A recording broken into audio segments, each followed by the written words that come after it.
Good morning, good afternoon, and good evening, everyone. Welcome back to another YouTube video. Cool, it's been a while since I've had one of these. We're here with the SCITT previews because the SCITT is just around the corner. As I'm recording this, the morning of a Saturday, we are literally 1 week away from the first game of the SCITT. And that first game will be involving this team right here, the Smiths. I would say reigning champions, it's a bit of a soft reboot, but the last champions of the SCITT and also the first draft pick.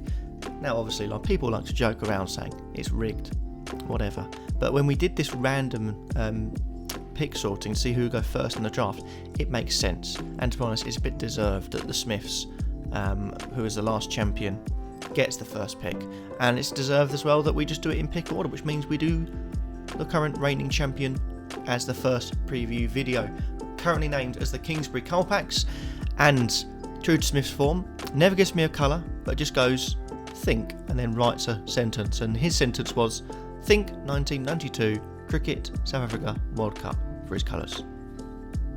Hence the yellow and green, or green and yellow, whichever way around you want it.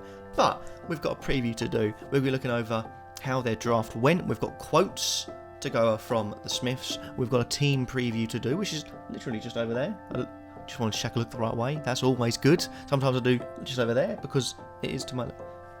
You don't need to hear all that. You really don't need to hear all that. And also, just to point out, I have no script. I don't believe in doing scripts for YouTube videos for the simple reason that 1, I'm lazy, so that's extra work for Kurt to do. But also 2, I like the natural part of streaming and I like the natural part of my personality. So if it becomes more script based, you tend to become more robotic. I don't like being a robot, like a lot of I'll stop that there before I go into a rant. But we're here now with the SCITT preview is just around the corner, so let's have a look at the Smiths and his team. First things first, very domestic based. I believe only 2 foreign players. That's the lowest amount of any team in the draft. He went first in the pick, and he got first pick. I can't remember actually who the first pick was, but he went very domestic based. His 2 foreign players are the Aussies. You've got Glenn Maxwell and you've got Pat Cummins, along with obviously you could say third foreign player is JJ Smith, but we have to pick an associate as part of these SCITT rules. It's a really quite a well balanced team. I'd say there's in terms of a balance in the batting, yes, I do agree with that, because you've got the power in Salt, in Sterling, in Maxwell, in Berrington. There's some really powerful players there. I'd say Bill Drummond could also fit in that, but you've also got potential anchors. You look at Sam Billings, he's not known for his power, but you could say Bill Drummond, you could say Billings, you could say in some ways even Richie Berrington could just anchor an inning, and you've got Smith, Willie, Wokes, Cummins that can give it a whack at the end, even Mark Watt there at 11 that can give it a whack.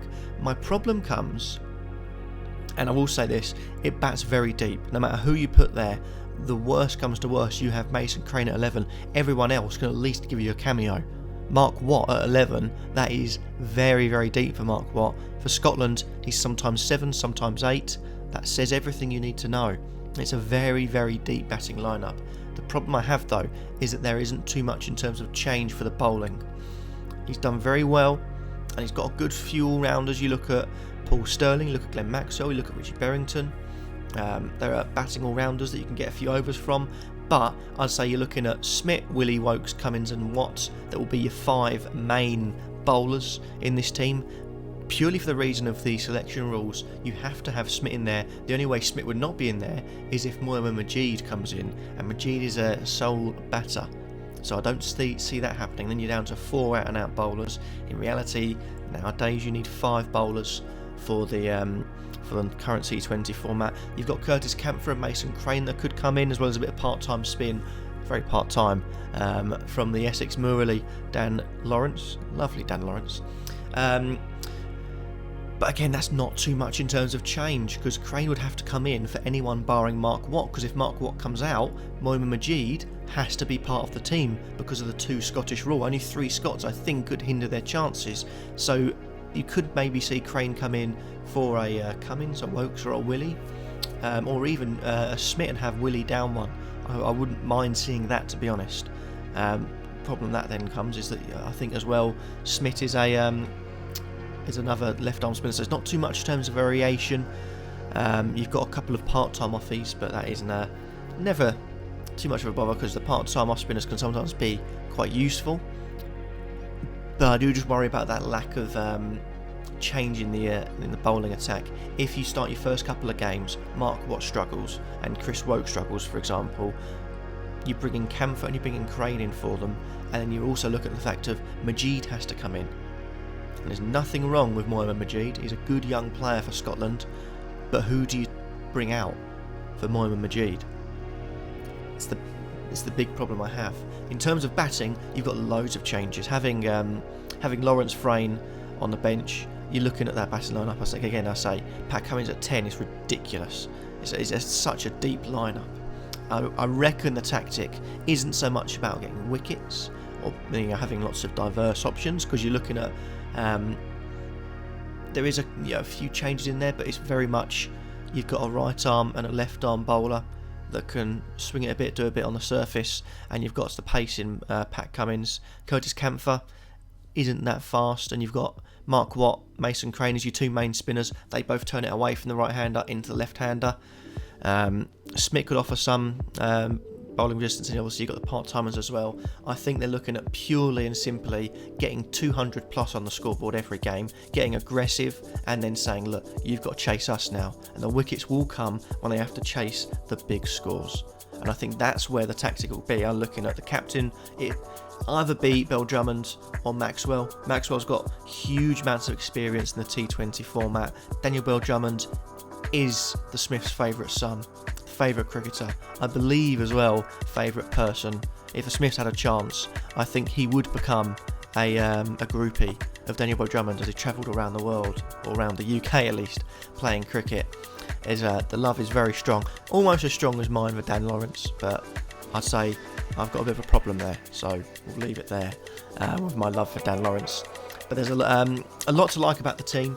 I'd say the tactic, whoever the captain is depending on if it's a grassy deck. If it's not a grassy deck, you bat first, 200 plus on the scoreboard, chase this, and the wickets will come with the natural aggression having to come out, skying it and taking the catches in the deep.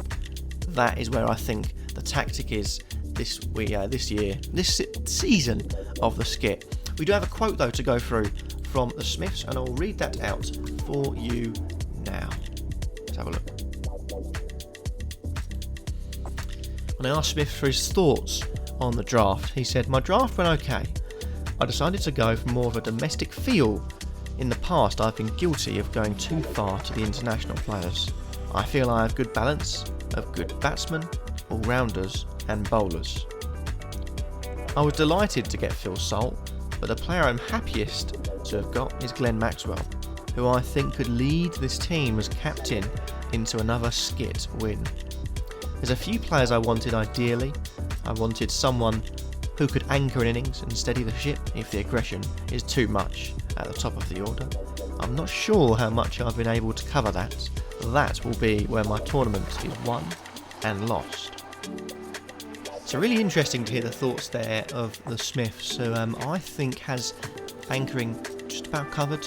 I'd say if you want to anchor the innings, maybe you've got to move Berrington or Billings a bit higher up the order. Maybe Daniel Bell Drummond can cover that off, but he is wary about the power. So maybe I've got it a bit wrong, that I think he's going to be scoring 200 plus, getting really aggressive and going for that if he's worried about it. Because I don't see the anchoring as too much of a problem. It could be dealt with, but you're looking at the raw power. If you can get Salt, Sterling and Maxwell to get 40 odd runs for, let's say, 20 balls, that's not a bad start. You're halfway through and you're going at an economy of 12, and that puts you in really good stead. Then the likes of Berrington and Billings can come in and try and play those shots into the gaps, noodle it around. Then you've got power as well to come in late. I think it's batting wise, I think it's quite a good team, but he is wary of not having that anchor, that man like a Joe Root. I'd say that Joe Root is not known for going down the ground and smashing sixes like Liam Livingstone, like Johnny Bairstow, but he can anchor an innings in any format. So it'd be interesting to see how that works, How right have I got the lineup as well? I do not know. I've not seen any lineups. I haven't asked for any lineups yet. This is lineup. If I was manager and when I do these videos, I would pick this lineup. So there you have it. Apart from the captain I would have sure give to Richie Berrington. I'm just assuming the Smiths would give it to Bell Drummond. There we go. But there you have it. Thank you all for watching. An interesting one thing I'd like to note as well is I've got Phil Salt as wicketkeeper instead of Sam Billings, because I think having Sam Billings out in the field, a bit nippy, good with his general fielding, I think that's more of a key thing than having him behind the stumps. That's why I've stuck Phil Salt there. Thank you everyone for watching. Hope you've all been doing very, very well. We are not far away now from the beginning of the skit, and as always, well, you have been an audience, can confirm that. We're going to leave you off with the little trailer that I made for the skit to hype everyone up. So take it easy, take care, see you again. Goodbye for now.